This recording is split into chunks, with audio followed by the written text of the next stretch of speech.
Haven't spoken to you since April, and the last time we spoke to you, you just lifted that trophy. You were cutting down a net in Perth Arena. What have you been up to for the last few months, Damian?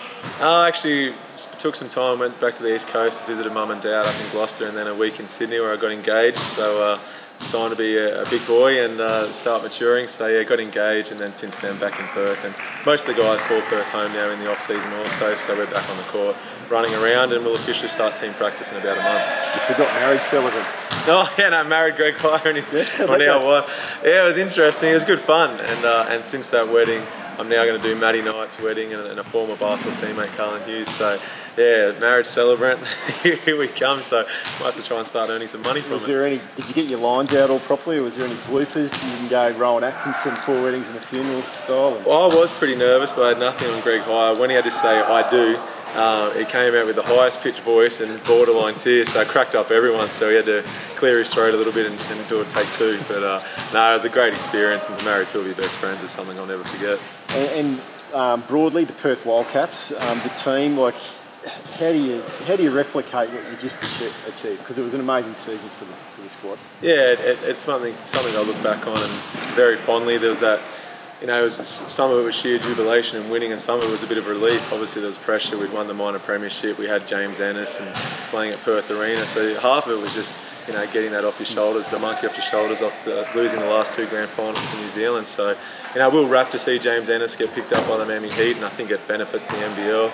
You can send out a player here, we can develop them, and when they're ready, you know, hopefully they get picked up. So, you know, that's kind of the formula we'll go for again this year. And you know, you can't really replace James Ennis, but if we can pick up another great quality import, we'll be very happy to go alongside Jermaine Beal. Yeah, well, Jermaine's crucial. He was crucial to your team last year, grand final MVP, but to retain him, that's great for the league, but great for your continuity on court, isn't it? Yeah, absolutely, and I'm biased, but to have a guy in the backcourt that's as good as he is, you know, I love it. So if I'm getting fatigued or if I'm getting denied the ball at the point guard position, you know, Dollar's more than happy to come up and run the show from the point guard. So no, I was over the moon when we found out he was coming back, and I think he's only going to be better. He started hitting his best form kind of mid-season and into the back end, and like you said, won grand final MVP. And if it wasn't for James Ennis being on the team, you know, all the pressure would have been on him originally, and now he's come out of the shadow and he'll be one of our go-to guys next season. You're confident you'll get an import that can potentially go close to matching what James Ennis can produce on court for you? I hope so. I mean, everything from the showmanship to the skill level to him as a teammate, you know, it's tough to compare him because he brought something the NBL hasn't had in a long time, whether it was doing 360s, throwing the ball off the backboard for dunks, and then all the flexing, the singlet. And, you know, he copped a lot of flack from it, but it's the same right. We needed a little bit of that. We needed someone who wasn't afraid to put a little bit of spice out there, a little bit of showmanship, and yeah, I thought he added some flair that was much needed. It's all very well to go after an NBL championship, but when you're the hunter, but now you're the hunted, how do you approach it any differently? No, the 5 years I've been in Perth, it's always, you know, business as usual when you're on the court, and there's always expectations when you play for a club that's had a bit of success in the past, and coming off a championship, we know that's going to be the same this upcoming season. But you look at the other teams and who they've recruited. I think Melbourne have done a fantastic job.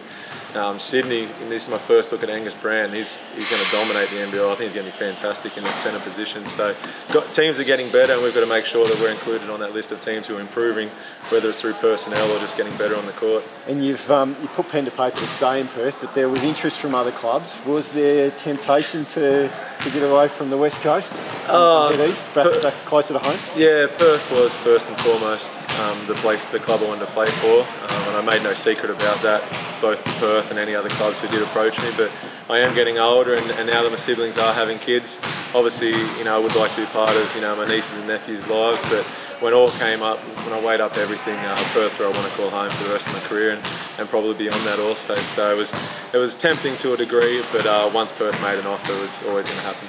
One more thing you go after, what, your 40,000th in a row defensive player of the year, or I don't know how many you're up to now? Well, actually, the import that Sydney just signed, I saw he's 6 foot with a 6'6" wingspan. I think he averaged about 2.5 steals a game. Cedric Jackson's returning, so there's always quality defenders in the league. Mika Vakona's obviously always up there. Adam Gibson.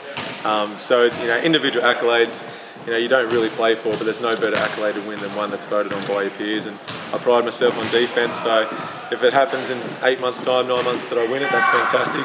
If not, then I'll take a championship over it any day.